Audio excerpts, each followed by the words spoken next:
तीन दिनिया बालीजात्रा महोत्सव उद्यापित बरगढ़ जिलार भेडेन ब्लॉक अंतर्गत तालमेंडा बालीजात्रा महोत्सव रविवार दिन उद्यापित हो जाइए। मुख्य अतिथि भाव ट्राफिक सचेतनता संयोजक पद्मलोचन भूसागर जोग देई बालीजात्रा महोत्सव को आहुरी सुदृढ़ करने राज्य सरकार दृष्टि आकर्षण करने को प्रतिश्रुति देते।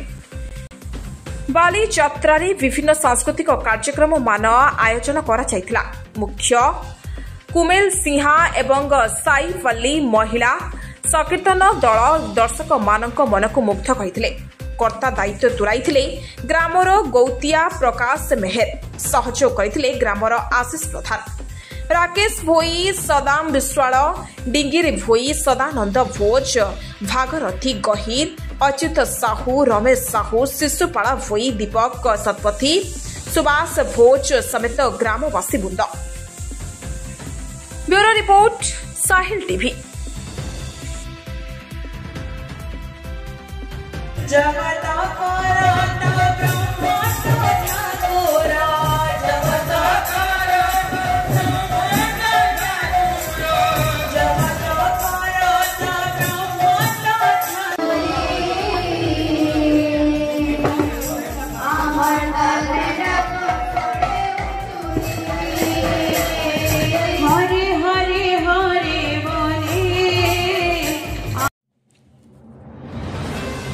साहिल टीवी चैनल को लाइक शेयर सब्सक्राइब कर दियंतु। अंचल समस्या और गुरुत्वपूर्ण खबर देखि पारिबे।